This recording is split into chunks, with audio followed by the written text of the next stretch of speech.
Spoštovani gospod predsednik parlamenta, spoštovana gospa predsednica komisije, spoštovani poslanke in poslanci.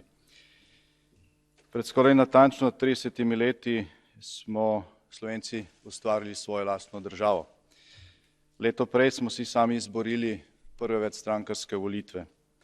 V tistem obdobju je kar 90% volivcev na referendumu podprlo sanje o samostojni državi. Samo še enkrat v zgodovini je tako veliko število naših državljanov podprlo določeno odločitev. In to je bila odločitev o vstopu Slovenije v Evropsko unijo. Biti del Evropske unije za nas Slovence nikoli ni pomenilo zgolj gospodarske priložnosti. Pomenilo je vrnitev v družino, ki jo povezujejo vrednote spoštovanja človekovih pravic in temeljnih političnih svoboščin ter demokracija. Vse tisto, kar nam je bilo v komunistični Jugoslaviji odvzeto ali kršeno. Ta vrnitev v Evropo je sovpadala s temeljnim zgodovinskim poslanstvom Evropske unije, ki ga je narekoval padec totalitarnih komunističnih režimov v Evropi. Oblikovanje celovite in svobodne Evrope, ki bo v miru živela sama s seboj in svojo soseščino. Evropska unija je danes precej drugačna, kot je bila v času našega vstopa in tudi v času prvega predsedovanja svetu Evropske unije in tedaj tudi še Evropskemu svetu. Lahko rečemo, da je bilo tisto predsedovanje v prvi polovici leta 2008 zadnje predsedovanje, ki ga ni tako ali drugače zaznamovala katera izmed hudih kriz. Kar sledile so si drug za drugo finančna kriza, migrantska kriza, okupacija Krima in kreacija zamrznenih konfliktov v naši vzhodni soseščini, pa Brexit, pa od začetka lanskega leta pandemija koronavirusa. In v obdobju kriz smo bili v Evropski uniji primorani predvsem se odzivati nanje in jih tudi skušati kar najhitreje ublažiti. Močno upamo, da v tem semestru nastopa čas, ko Evropska unija lahko in tudi mora začeti delovati bolj strateško, bolj dolgoročno, usmerjeno v uresničevanje cilja, ki so si ga zadali ustanovni očetje Evropske unije. Evropa svobodna, v miru sama s seboj, cela in v miru tudi svoje soseščine. Slovenija drugič, odkar je članica Evropske unije, prevzema krmilo predsedujoče države Sveta Evropske unije. Zaokrožila bo delo trija, v katerem smo sodelovali z Nemčijo in Portugalsko in s pobudami, nekaterimi pobudami in aktivnostmi smo se vključili v delo trija že na samem začetku. Na tej točki se zahvaljujemo Nemčiji in Portugalski za dobro opravljeno delo v zelo težkih razmerah pandemije. Za drugo polovico tega leta, za naš semester, pa so pred nami nekateri izzivi in prednostne naloge, ki izhajajo iz položaja, v katerem Evropska unija danes je, hkrati pa verjamemo prispevajo tudi k obstoju in razvoju unije. Na prvem mestu je seveda odpornost in okrevanje po pandemiji in vzpostavljanje strateško avtonomne unije. Tukaj gre za oblikovanje ali dograditev načrtov in instrumentov za odpornost unije na pandemije ter tudi na močne simetrične ali asimetrične kibernetske napade. Veseli smo, da je okrevanje zastavljeno tako, da je naravnano tudi reformno in da bomo okrevali hkrati, ko bomo izvajali zeleni in digitalni prehod. Naslednja prioriteta je unija evropskega načina življenja, vladavine prava in enakih meril za vse. Za vse države članice in za vse državljanke in državljane v državah članicah Evropske unije.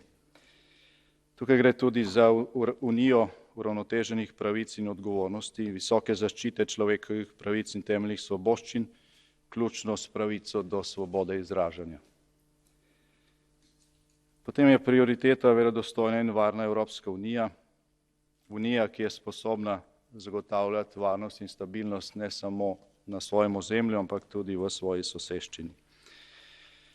Tukaj gre tudi za vprašanje dobrega sodelovanja z Severnoatlantskim zavezništvom oziroma znotraj njega, ker je večina držav članic Evropske unije tudi članica, so tudi članice tega zavezništva. Potem gre tukaj za projekcijo naših vrednot in stabilnosti v našo soseščino in gre za unijo varovanih zunanjih meja ter jasne razmejitve med zakonitimi in nezakonitimi migracijami.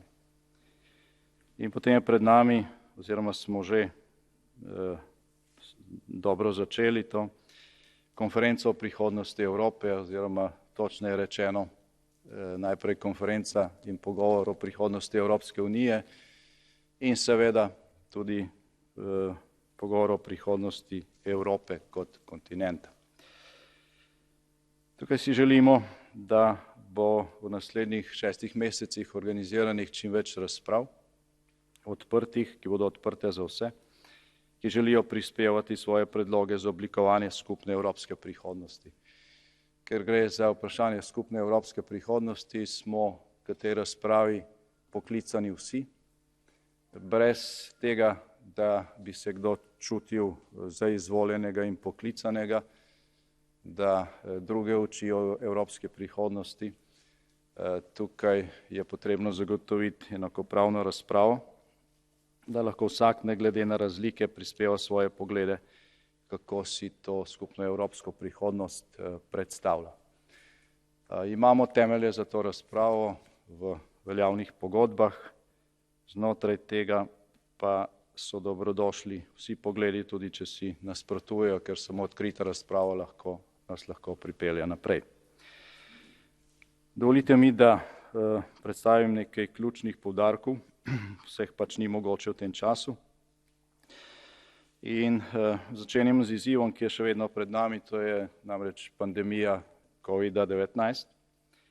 Posledice te krize so vidne, vsak dan jih čutimo, tudi danes tukaj, ker pač nosimo maske.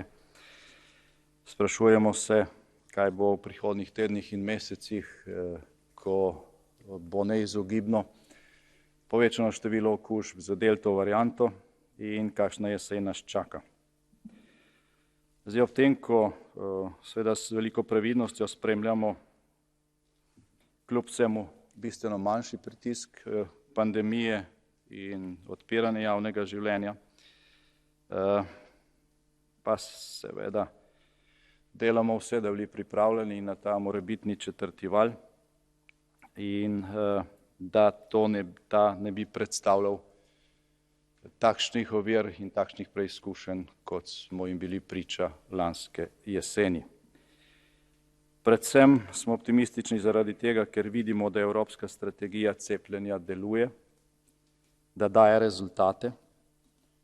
Seveda so za prihodnost bolj optimistična pričakovanja vezana predvsem na pospešeno cepljenje in dejansko pripravljenost velikanske večine naših sodržavljanov, da se v resnici cepijo, da ne čakajo na druge, da bodo namesto njih to naredili in da bomo dosegli določeno zadostno stopnjo precepljenosti, tako da njih ne bo zraven.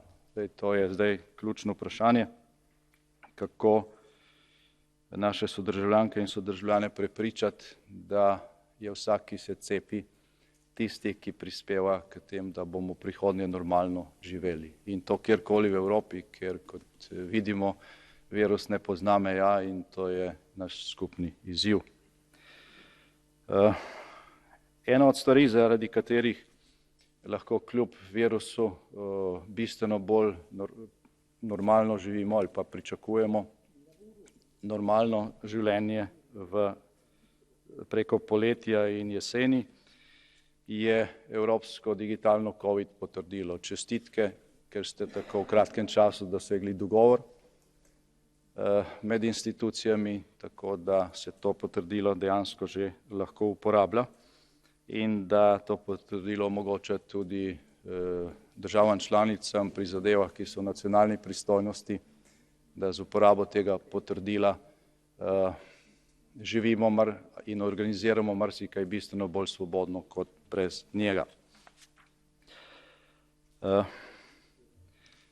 Skratka, če je naša prva kratkoročna prioriteta narediti vse, da ne bo četrtega vala, ki bi ponovno zapiral javno življenje in ogrožal razvoj v Evropski uniji, potem je naše največje upanje, da se vseeno v teh 6 mesecih previdno vračamo k normalnosti v čas pred covidom, kljub temu, da bodo nekateri previdnostni ukrepi morali očitno ostati še nekaj časa.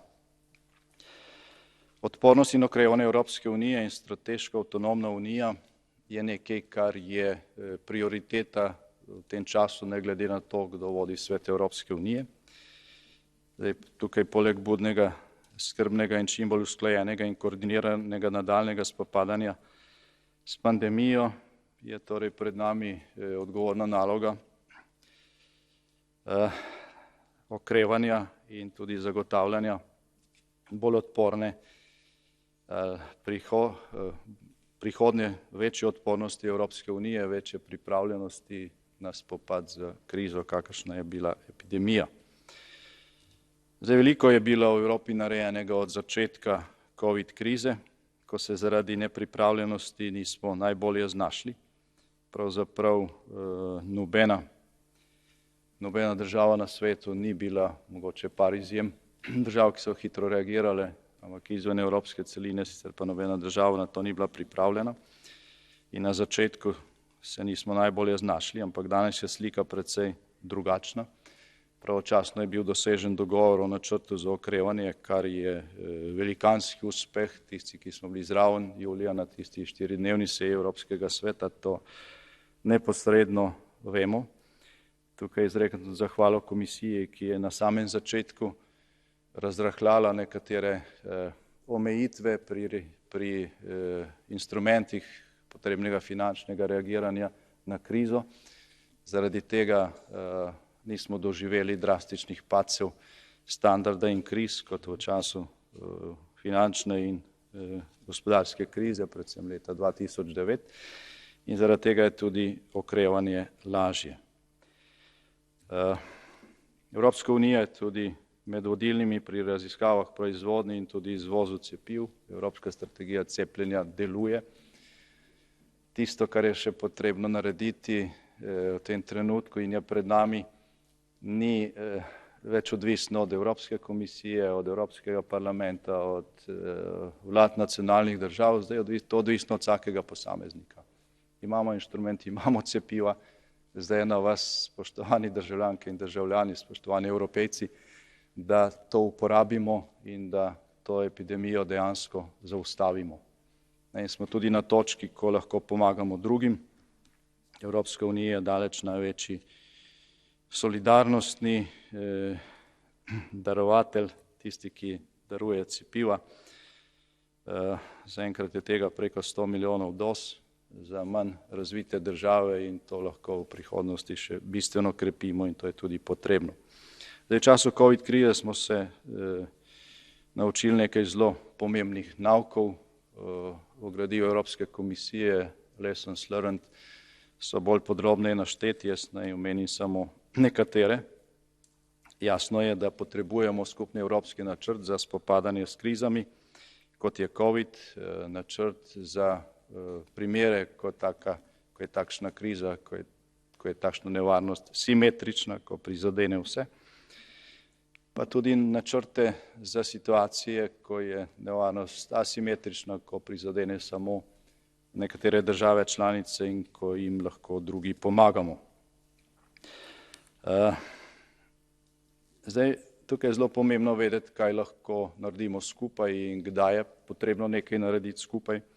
Kot smo videli lani, imajo lahko nacionalni ukrepi, ki so pa v pomanjkanju skupnega načrta seveda nujni, velike čezmejne učinke na druge države članice, notranji trg Evropske unije in 4 svoboščine so v krizi zelo ranljive, vse to smo izkusili v lanskem letu, Spomnimo se samo kolon tovornjakov širom po Evropi dobro leto nazaj. In nam bo vse jasno, kaj je potrebno narediti. Zdaj na plan je seveda prišla tudi naša ranljivost in odvisnost do tretjih držav, glede določenih v tej krizi ključnih strateških dobrin, kot je bila osebna zaščitna oprema, kritična medicinska oprema, zdravila oziroma sestavine za zdravila in konec koncev tudi potrebne sestavine za cepiva. In naš cilj mora biti, da od teh ad hoc rešitev, ki smo jih uporabljali v času krize, mi smo se ob tem veliko naučili, da te ad hoc ukrepe nadomestijo trajni strukturni ukrepi, načrti, ki bodo izdelani vnaprej, in tukaj želimo dokončati delo na vzpostavitvi Evropske zdravstvene unije. Veliko dela je bilo tukaj že opravljenega in jaz mislim, da vsaj okrog tega obstaja visoka stopnja soglasja med vsemi državami članicami in evropskimi institucijami, katere korake je treba narediti naprej, da to zdravstveno unijo zgradimo. Zdaj, kot so pokazali nedavni dogodki v Združenih državah in na Irskem, lahko zelo hitro pridemo v položaj, ko ima kibernetski napad večjih razsežnosti, lahko podobno usodne posledice, kot je širjenje virusa. Lahko pa so te posledice tudi mnogo hujše, če je na primer napadeno naše energetsko omrežje. Oblikovanje skupnih načrtov obrambe pred kibernetskimi napadi ter izgradnje skupnih kapacitet, tukaj se delo že začelo, so naša primarna naloga. Evropsko unijo imamo tudi zato, da se lahko uspešno soočimo s takšno simetrično ali pa asimetrično grožnjo. Nobena država članica, tudi največje ne, niso dovolj močne v primeru takšne grožnje, glede na to, da imamo skupno energetsko omrežje in še marsikaj. In tukaj samo skupni načrt in tudi skupne kapacitete omogočajo učinkovito obrambo, ker obstajajo vsaj dva vira resne grožnje, ki jim nobena posamična država Evropske unije po doslej znanih informacijah sama ne more biti kos. Vse države smo se v nacionalnih načrtih okrevanja zavezale k pomembnemu deležu investicij za digitalno in zeleno. In tukaj, ko govorimo o področju digitalizacije pa digitalnega prehoda Evropsko unijo, čakajo precejšnji izzivi. Tukaj marsikje lovimo korak za ostalimi pomembnimi igralci v svetu. Nekaj primerov mogoče. V Evropski uniji imamo podjetja, ki proizvajajo najboljšo opremo za fotolitografijo, to je ključna tehnologija za izdelavo polprevodnikov, vendar jih v Evropi sestavimo in izdelamo manj kot 1% svetovne proizvodnje. Še več, čeprav imamo v Evropi prestižne univerze in tehnološko najnaprednejše laboratorije, oblikujemo samo ali pa na koncu izdelamo samo 1% polprevodnikov na svetovnem trgu. Brez polprevodnikov pa ni niti črke do digitalizacije in digitalnega prehoda. Znanje imamo zmožnosti, vendar jih je potrebno izkoristiti in potrebno se je odločiti, kje je meja med trgovinskim sodelovanjem in kje se začne evropska avtonomija, ko gre za kritično infrastrukturo in ko gre za kritične produkte. In tukaj je pač dejstvo, da mora Evropska unija postati čim bolj avtonomna. Po drugi strani pa seveda, ko gre za digitalizacijo, želimo delovati v skladu z našimi evropskimi vrednotami. Med njimi sta seveda pravica do zasebnosti, varovanje osebnih podatkov. To so vrednote, ki pri nekaterih naših konkurentih, ko gre za digitalizacijo, seveda niso ravno v ospredju. Regulacija digitalnih storitev, urejanja področja umetne inteligence, pa tudi s tem povezano področje upravljanja s podatki so zato za nas večji izziv kot za koga izven Evropske unije. In to so vse teme, kjer bomo tudi v času našega semestra iskali ravnotežje med konkurenčnostjo na eni strani in spoštovanjem evropskih vrednot na drugi. In če uspemo v naši notranji razpravi najti pravo ravnotežje, potem verjamem, da lahko Evropska unija prevzame vodilno vlogo tudi pri oblikovanju digitalnih standardov na globalni ravni, kar je naslednji zelo velik izziv. Lani decembra smo si zastavili zelo ambiciozen cilj 55-odstotnega zmanjšanja emisij do leta 2030. S tem ciljem želimo spodbuditi tudi ostale države po svetu, da sledijo našemu zgledu. Ampak pri tem ne gre samo za vprašanje ambicij, tukaj gre tudi za vprašanje, kako standarde, ki so potrebni za to, da te cilje uresničimo, prepričati tudi druge. Izven Evrope se emitira, mislim, da več kot 90% CO2 in tukaj je uspeh možno doseči samo globalno. Evropa je lahko lider, ne more pa tega cilja sama doseči in tukaj je pač pri tem potrebno tudi poskrbeti, da posamični del Evrope pri tem prehodu ne bodo plačali previsoke cene, da ne bomo uničili evropske industrije in seveda, kar najbolj skrbi naše sodržavljane, da se cene elektrike in goriv ne bodo nesorazmerno povečale in bistveno vplivale na padec kvalitete življenja. Evropska komisija bo naslednji teden predlagala pomemben zakonodajni paket na področju podnebja in energije, Fit for 55.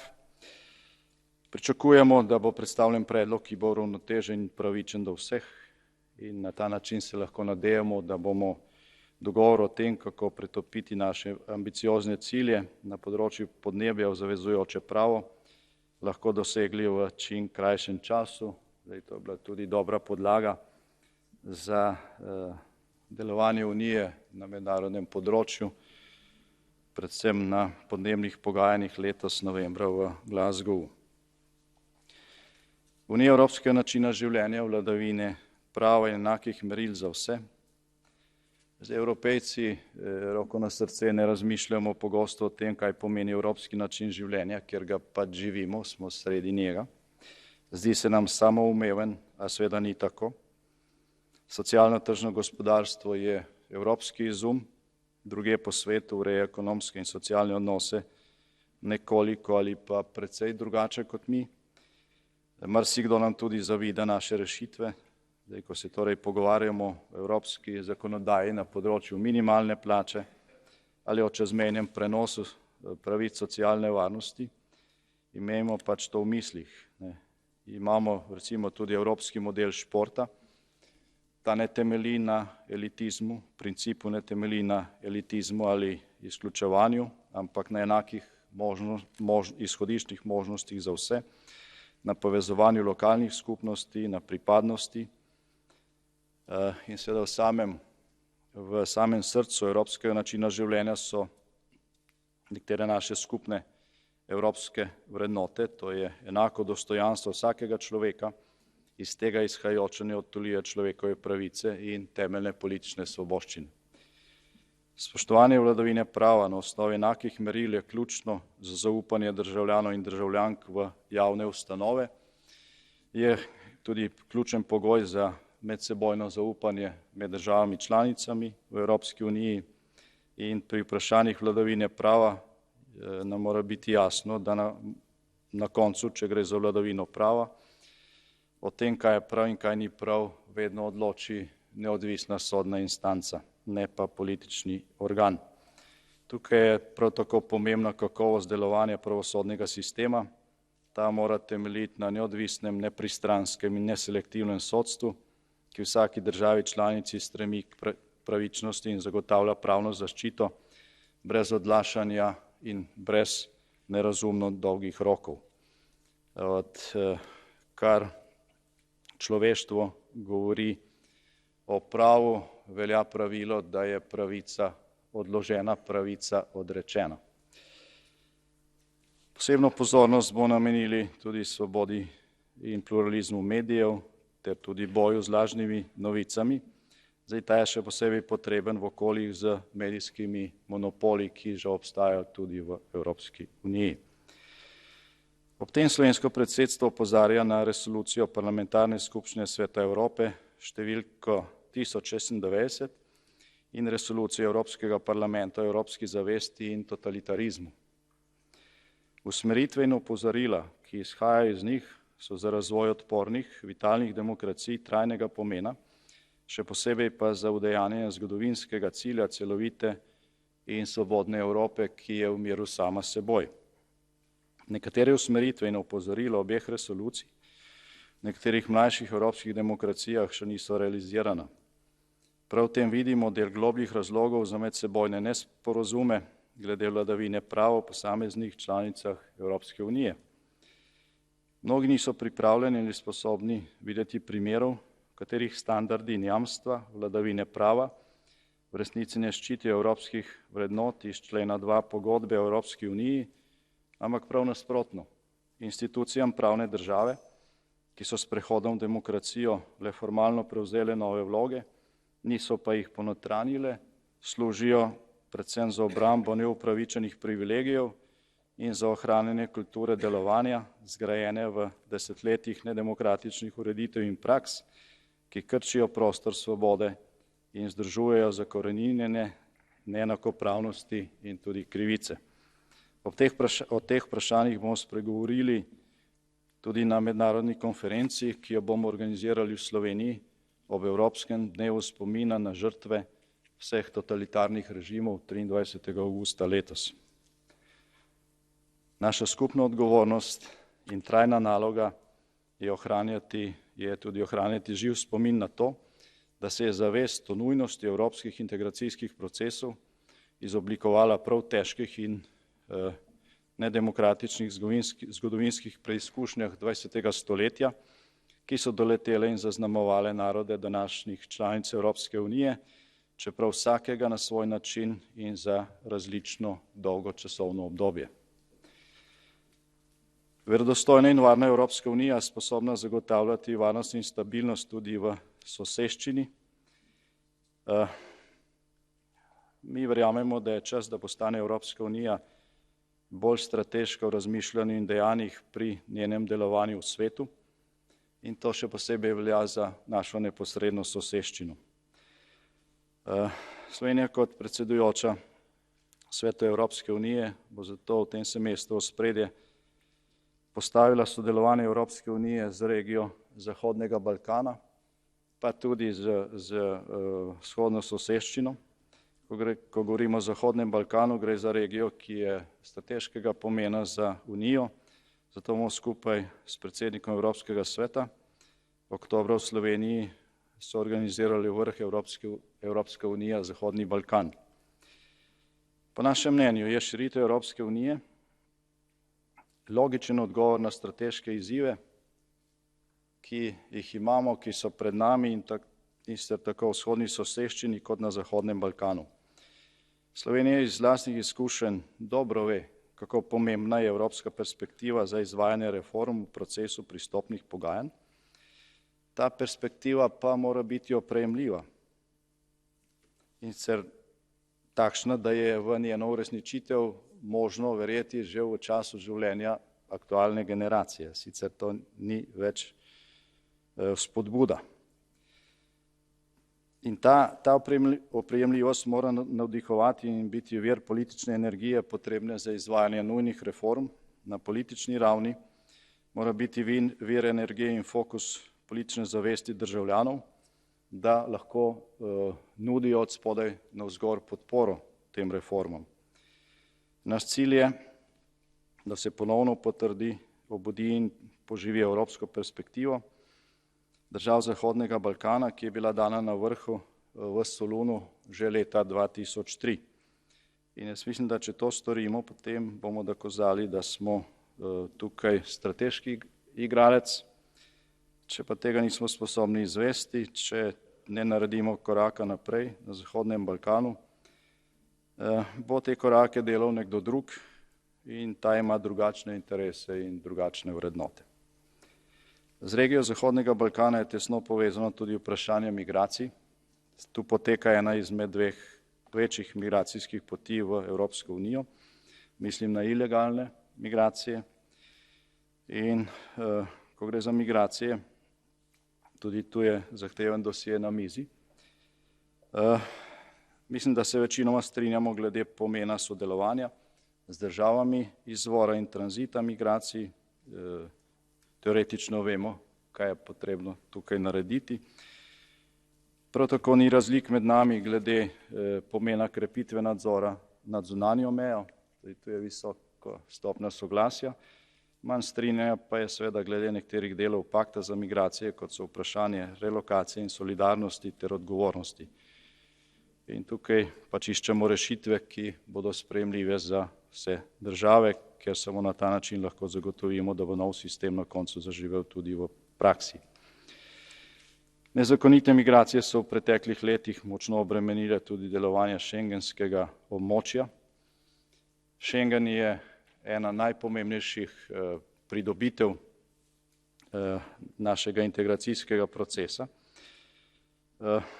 Tukaj je predvsem potrebno, po našem mnenju, da v tem času, ko se, upajmo, vračamo v normalnost, vprašamo tudi glede širitve tega prostora, da to pride na dnevni red. Ocenjujemo, da bi se vsaki državi članici, ki izpolnjuje pogoje, moralo omogočiti članstvo v šengenskem območju.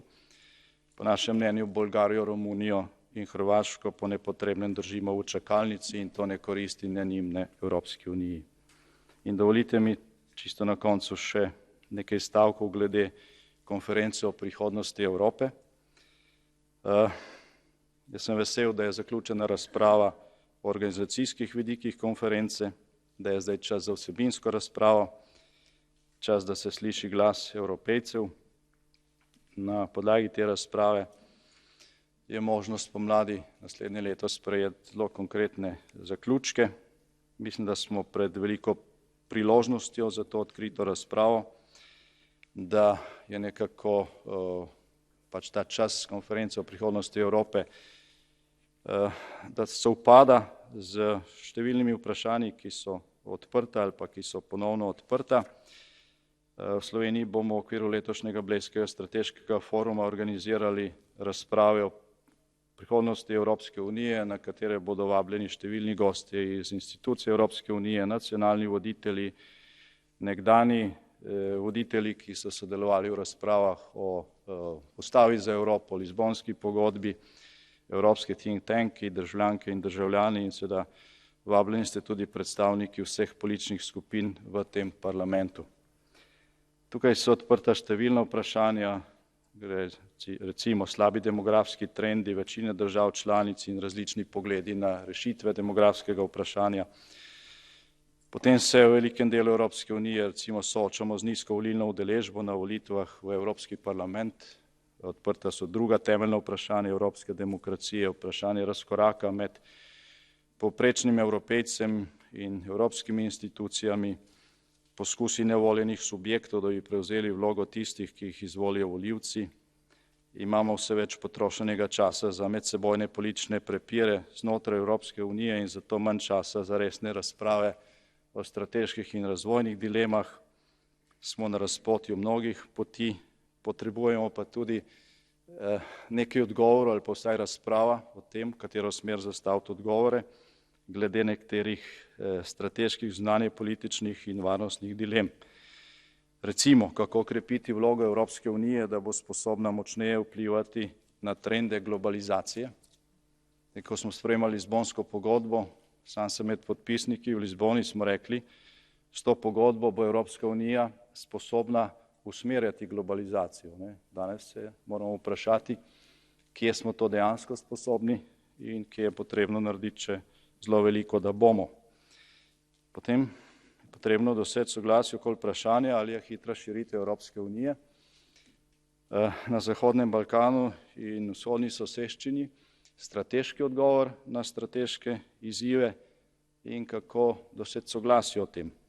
Potem se treba vprašati, ali sploh obstaja kakšna dobra alternativa močnejšemu varnostnemu in tudi vojaškemu angažmaju Evropske unije v podsaharski Afriki, v Sahel regiji, kjer terorizem preprečuje izvedbo najosnovnejših humanitarnih, izobraževalnih in razvojnih projektov in se ta nevarnost praktično vsak mesec širi.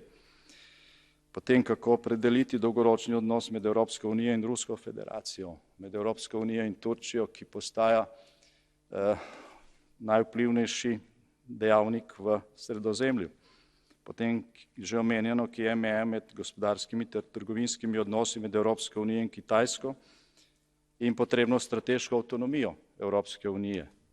Potem, kako vsestransko in hitreje krepiti odnose z Indijo, najštevilnejšo demokratično državo na planetu.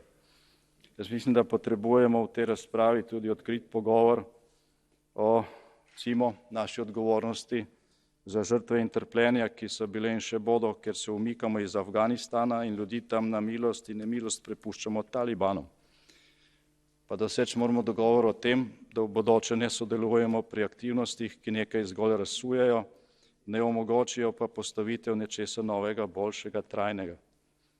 Potrebujemo tudi streznitev in spoznanje, da velika, dobra in nepogrešljiva, brez primere v globalnem svetu, mehka moč Evropske unije ne zadošča nikjer, ker ljudem nismo sposobni zagotoviti tudi temeljne varnosti in osnovnih človekovih pravic.